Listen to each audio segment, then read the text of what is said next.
गोजोन फुंबिलि बयनिसिमबो बड' इनसाइट 24 आव नोंथांमोनखौ बरायबाय। नोंथाङा बर' रावजों सानफ्रोमबोनि बर' खौरां, सोलोंथायारि, थुलुंगायारि आयदा आरो गोनां फोरमायथि मोनबाय थागोन। दिनैनि फुंबिलिनि खौरांखौ आं नोंथांमोननि सिगाङाव फरायथिनो लादों। आसा खालामो नोंथांमोना खौरांखौ जोबजासे खोनासंगोन।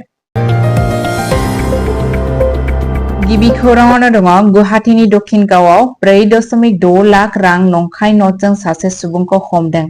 मोनसे गिदिर जाफुंसारनायाव गुवाहाटी पुलिसा रबिबार दक्षिणगावआव मोनसे नंखाय रां रेकेटखौ फोजोबस्रांनानै 4.6 लाख रांनि नंखाय भारतारि रां बिलाइ FICN खौ जब्द खालामो। फोथायथाव इनपुटनि सायाव बिथा खालामनानै दिसपुर पिएसनि सिङाव बगदत्तपुर पुलिस आउटपस्टनि बिबानगिरि मावख'गिरिनि दैदेननायाव मोनसे हानजाया बुरहा मस्जिद आरो मादारसा ओनसोलनि खाथियाव मोनसे सानथांखि खालामनाय अपारेशन खालामदोंमोन। सिग्रोमनाय समाव पुलिसा 4.6 लाख रां आरो आयेन बेरेखा हाबाफोरखौ गोरोबहोनायाव बाहायनायनि सन्देह गोनां गंसे रेडमि 12 मबाइल फन बोखांनो हायो। बङाइगाव सोहोरनि वार्ड नम्बर 9 नि पलासपारानि थागिरि सतु पल, जाय 27 बोसोर बैसोनि सासे सुबुंखौ जायगायावनो हमनो हायो।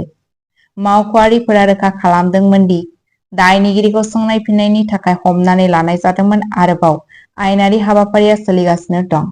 नैथि खौराङावनो दङ गुवाहाटीआव दाखाथिनि सिरिजनि थाखाय तामिलनाडुनि साबा हमजादों। मोनसे गिदिर जाफुंसारनायाव बशिष्टा पुलिसा तामिलनाडुनिफ्राय टिसि गेंनि साबा सोद्रोमाफोरखौ खादोंमोन, जाय थांनाय दानाव गुवाहाटीआव गारि सिफायनाय आरो खावनायनि थाखाय दायनिगिरिमोन। हमजानाय सुबुंफोर विशाल नायडू, खरिबाल आमरांगन नायडू, शंकर नायडू, कार्ति आमरांगन नायडू आरो बाक्टेश्वरन नायडू। गासैबो तिरुचिरापल्लीनि थागिरि। बिसोरनि न'नि मुङै मुं दोनजानाय बे हानजाया कारनि खिरखिफोरखौ सिफायनानै आरो बेसेन गोसा बेसादफोरखौ लुथिनानै गारिफोरखौ नोजोर होगासिनो दंमोन, जायनि जाहोनाव नोगोराव थाग्राफोरनि गेजेराव गिनाय सोमजिखांदोंमोन। बावैसो सिगां मालिगावआव जानाय मोनसे जाथायाव बे हानजाया औवानि लावथिफोर बाहायनानै गंसे गारियाव हाबनो नाजानायाव गोजा आखाइजों हमजादोंमोन। पुलिसआ गोख्रैनो साबा सुबुंखौ जायगायावनो खायो। मावख'आरिफोरा फोरमायदोंमोन दि बे हानजाया मोनसे गुवार रायजो गेजेरारि दाय गोनां नेटवर्कनि बाहागो जानो हागौ। हानजानि गुबुन सोद्रोमाफोरखौ नागिरनो आरो बिसोरनि अपारेशननि आबुं बिबांखौ दिन्थिनो थाखाय नायबिजिरनाया सोलिगासिनो दं। थामथि खौराङावनो दङ ब्राजिलनि सान्टा केटारिनायाव हट एयार बेलुन जाब्रबथायाव 8 सुबुंनि जिउ खहा, गोबां जोखोम। मावख'आरिफोरा रोखा खालामो दि खोला ब्राजिलनि रायजो सान्टा केटारिनायाव मोनसे दुखुनांथाव गरम बार बेलुन जाब्रबथायाव सनिबाराव बेलुनआ बारनि गेजेराव अर खामनायनि जाउनाव 8 सुबुंनि जिउ खहा जायो। रायजोनि रौनिया अर खोमोरग्रा हानजानि बादिब्ला, जेब्ला बे जाथाया मोनसे मुंदांखा हट एयार बेलुनिं ओनसोल प्राया ग्रान्डेआव जादोंमोन, अब्ला पाइलटजों लोगोसे 21 सुबुंफोरा न'आव दंमोन। थुनफावथायारि नुथायफोरा गिख्रंथाव नुथायखौ सेबखांदोंमोन मानोना बेलुनखौ हायाव गोग्लैनायनि सिगांनो अरआ साग्लोबजोबदोंमोन। 13 थांनानै थानाय सुबुंफोरखौ रैखा खालामनाय जादोंमोन आरो फाहामथायनि थाखाय खाथिनि देहा फाहामसालियाव लांनाय जादोंमोन। बे जाब्रबथाया साओ पौलोआव रोखोमसे बेलुन जाब्रबथायनि 1 हाप्तानि उनावनो जादोंमोन, जेराव सासे सुबुंनि जिउ खहा जादोंमोन आरो 11 सुबुंफोरा जोखोम जादोंमोन। बे जाथाया ब्राजिलनि जुन फोरबोनि समाव जादोंमोन। दाय नायबिजिरनाया सोलिगासिनो दं। ब्रैथि खौराङावनो दङ आसाम पुलिसआ गोदान उग्रबादि हानजा दानायखौ होबथादों। कार्बि आंलंआव 10 लाइमोनफोरखौ सारेन्डार जाहोदों। मोनसे मख'जाथाव जाफुंसारनायाव आसाम पुलिसआ DSDUनि बेनारनि सिङाव मोनसे गोदान उग्रबादि हानजा दानायखौ फेलें खालामदोंमोन, मानोना 10 गोरोन्थि लामाजों दैदेनजानाय लाइमोनफोरा कार्बि आंलं पुलिसनि सिगाङाव आखाइ दैखांदोंमोन। बे आखाइ दैखांनाया गोजोन आरो जौगाथायनि थाखाय आसाम सोरखारनि गुवार नोजोरजों गोरोबनाय मोनसे इन्टेलिजेन्सजों दैदेनजानाय अपारेशननि उनाव जादोंमोन। बे अपारेशना सोलोआरि पुलिस आरो सुबुं समाजसिम सौहैनाय हाबाफारिफोरखौ ज' खालामनानै मोनसे सोलिबाय थानाय फोसावनायनि फिथायमोन। पुलिस मावख'गिरिफोरा रोखा खालामदोंमोन दि लाइमोनफोरा गोबां बिबांनि हाथियार गथायदोंमोन, जेरावहाय दंमोन गंसे AK-47 राइफल, गंथाम पिस्तल, गंसे सिंगल बेरेल गान, गंसे ग्रेनेड आरो बायदि रोखोमनि गुलि बारुद दंमोन। आसाम पुलिसआ मोनसे ससियेल मिडिया पस्टनि गेजेरजों अपारेशननि जाफुंसार फिथायखौ नोजोर होनानै बे बाथ्रायाव गोसो होयो दि बेयो रायजोआव गोजोन आरो दावगानायनि थाखाय राम नोजोरजों गोरोबलायो। 5थि खौराङावनो दङ कक्राझाराव गौरब गगৈखौ बरायदों। बिटिसि बिसायख'थियाव गोख्रों जुजिलायनायनि समायखिरा लायो। आसाम कंग्रेसनि आफादगिरि गौरब गगৈखौ बिटिसि बिसायख'थिनि सिगां दोलोनि मददखौ बांहोनो थाखाय साननैनि दावबायनायनि थाखाय क'क्राझार सौफैनाय समाव जोबोद रंजा बाजायै बरायनाय जादोंमोन। डाउन राजधानी एक्सप्रेसजों सौहैनानै गगैखौ क'क्राझार रेलवे स्टेशनाव गोबां सुबुंफोरा बरायदोंमन। हेफाजाबगिरिफोरा गौरब गगै जिन्दाबाद बायदि स्ल'गान होदोंमोन मानोना स्टेशना कंग्रेसनि फिरफिलानि लैथोआव सोलायदोंमोन आरो मावथिफोरखौ थुलुंगा होदोंमोन। गावनि दावबायनायनि बाहागो महरै गगैया आदानि ग्रुपनो 3,400 बिघानि दान्थे बिदान्थे गोनां हा राननायखौ नायदिंनो थाखाय बासबारि दावबायनो थियारि। मोनसे बेबादि आगान जाय रायजो राजाखौ जिंगा सिहोदों। बिथाङा जारिमिनारि महामाया थानसालिखौबो दावबायगोन आरो ओनसोलारि भट होग्राफोरजों सोमोन्दो लाखिनो थाखाय तुलसि बिलाव मोनसे रायजोनि रेलीखौ बिबुंथि होगोन। मिडियायाव मोनसे बिबुंथियाव गगैया बिजेपि आरो बिटिसि दैदेननायखौ सोंखारिदोंमोन आरो दाबि खालामदोंमोन दि बिसोरो सरासनस्रा नोगोरारिफोरनिख्रुइ कर्परेट मुसलमानफोरखौ गोनांथि होयो। बिथाङा बुंदोंमोन गोरिब सुबुंफोरा 1,000 निफ्राय 2,000 रांनि गेजेराव मोनो, नाथाय मन्थ्रिफोर आरो बिसोरनि नखरफोरा लाख लाख रांनि मुलाम्फानिफ्राय मुलाम्फा जायो। बिथाङा रोखा खालामो दि कंग्रेसआ बिटिसि बिसायख'थियाव उदाङै बाहागो लागोन आरो बड'लेण्ड हालामाव मोनसे गोख्रों बिथा गायसननायाव गोसो होगोन। बिथांनि दावबायनाया बिसायख'थिनि मोनसे गोख्रोंसिन फोसावदिंनाय मावखान्थिनि इसारा होयो। 6थि खौराङावनो दङ आसाम केबिनेटआ हायुं बारलांनाय लाइमोनफोरनि गोथै सहखौ लाबोफिननो थाखाय श्रद्धांजलि बिथांखिखौ गनायथि होदों। आसाम केबिनेटआ श्रद्धांजलि मुंनि मोनसे गोदान हाबाफारिखौ गनायथि होदों, जायनि थांखिया असमिया लाइमोनफोरनि आद्रा थालांनायफोरखौ फैफिननायाव हेफाजाब होनाय, जाय हादोरसानि बायजोआव खामानि मावनाय एबा फरायनाय समाव रुंसारि जायो। आसाम चिफ मिनिस्टार हिमन्त बिश्व शर्माया बे दुखुआव थानाय नखरफोरखौ हेफाजाब होनो थाखाय मोनसे सुबुं अनफावरि राहा महरै बरनायदोंमोन, जाय रोगाथाइनि गोबां खरसाखौ सहायनो हायाखै।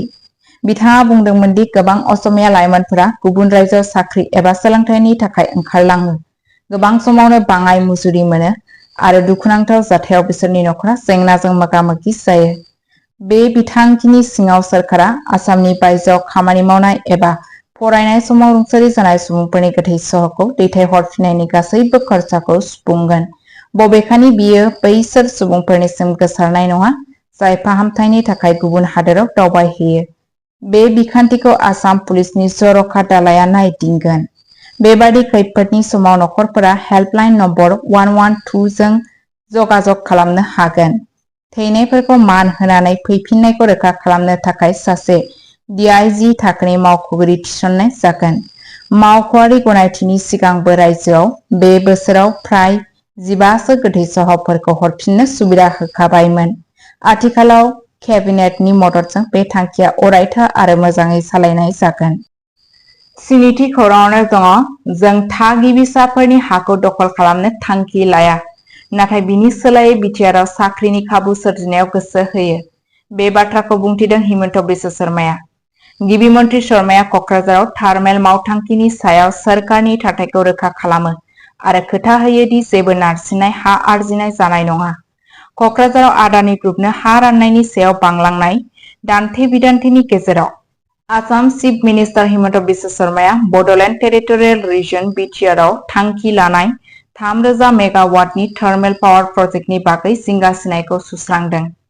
मोनसे केबिनेट ब्रिफिं समाव शर्माया बुंदोंमोन दि सोरखारा थागिबिसाफोरनि हाखौ गादबनो एबा नारसिननानै आवग्रिनो नाजाया। जोंनि थांखिया रां थिसननायखौ गोसो बोनो आरो ओनसोलाव साख्रि सोरजिनाय, हाखौ सामलायनाय नङा। बिथाङा बुंदोंमोन, बे मावथांखिया 40,000 कौटि रां थिसननायखौ गोसो बोनो हागोन आरो 1 लाखसो साख्रि सोरजिगोन होनना साननाय जादों। गिबि मन्थ्रिया बुंदोंमोन दि नांगौ हा 3,000 निफ्राय 40,000 बिगासो, जाय 80सो नखरफोरनि। बिथाङा सुबुंफोरखौ गाहायै आदानिनि थाखाय नङा, जौगालु हाबाफारिफोर जेरैहाय मेडिकेल कलेज एबा सोलोंथायारि फसंथानफोरनि थाखाय हाखौ बाहायनायनि बादै साननो थाखाय थुलुंगा होदोंमोन। सीएम शर्माया आरोबाव मुंख'दोंमोन दि जुदि बिटिआरआव गोख्रों हेंथा होबाय थायोब्ला बे मावथांखिखौ धुबुरी एबा गवालपारायाव जायगा सोलायनो हागौ। बिथाङा फोरमायदोंमोन दि बिटिआरखौ जायगानि जौगाथायखौ बांहोनो आरो साख्रिनि खाबु सोरजिनो सायख'नाय जादोंमोन। क'क्राझारनि पर्बतजरा ओनसोलाव हेंथा दिन्थिफुंनाय जागायदों। 16 जुन खालि बिटिआरनि गाहाय मावफुं सोद्रोमा प्रमद बर'आ खोथा होदोंमोन दि हा लानाय जानाय नङा होनना। बर'आ सोरखारि मावख'गिरिफोर आरो आदानि ग्रुपजों सावरायनायनि उनाव बुंदोंमोन, जों गामिनि आफादफोरजों सावरायनो थाखाय साखाफारा। बर'आ बेखौबो मुंख'दोंमोन दि बे मावथांखिया ओनसोलारि लाइमोनफोरनि थाखाय अरायथा साख्रिनि खाबु दिहुननो हागोन। जों जौगानायखौ मदद होयो, नाथाय जायगा सोलायनायनि बेसेनाव नङा। बिथाङा फोसावो। दुलाराय बर' फरायसा आफाद आबसुआबो बे मावथांखिनि थाखाय हेफाजाब होनायखौ फोरमायनानै बुङो दि बेयो ओनसोलारि हारिफोरनि जेबो खहा खालामनाय नङा होनना। 8थि खौराङाव दङ। आसाम केबिनेटआ राभा हाजं गावखुंथाय गौथुमनि बायजोनि ओनसोलफोरनि थाखाय राभा जौगाखां गौथुमखौ गनायथि होदों। आसाम केबिनेटआ राभा हाजं गावखुंथाय गौथुम (RSAC) ओनसोलफोरनि बायजोआव थानाय राभा हारिफोरखौ हेफाजाब होनो थाखाय राभा जौगाखां गौथुम दानो गनायथि होदों। आसाम चिफ मिनिस्टार हेमन्त बिश्व शर्माया केबिनेट जथुमनि उनाव खौरां बिजोंखौ बिबुंथि होनानै बुंथिदोंमोन दि गौथुम RSAC सिमानि बायजोआव थानाय राभा सुबुंफोरनि जौगानाय गोसो होगोन। बेयो बिसोरनि जौगानायनि फारसे मोनसे आगान, जेराव RSACआ गावनि मावख'आरि ओनसोलनि सिङाव राभाफोरनि थाखाय खामानि मावगासिनो दं। गुबुन जायगायाव थाग्रा गोबां राभाफोरा नांगौ रोखोमनि सोरखारि मददनि आंखाल। गोदान गौथुमनि थांखिया जौगालु बिथांखिफोर जागायनाय, राभा हारिमुखौ संरैखा खालामनाय, सोलोंथाइखौ मदद होनाय आरो साख्रिनि खाबु सोरजिनानै बे फारागथिखौ सुफुंनाय। बे आगानखौ गासै आसामाव गासैबो राभा हारिफोरनि थाखाय खौसेयै जौगानाय आरो गनायथि होनायखौ रोखा खालामनो थाखाय मोनसे मख'जाथाव आगान महरै गनायनाय जादों। खौरांखौ जोबजासे खोनासंनायनि थाखाय गोजोननाय थाबाय।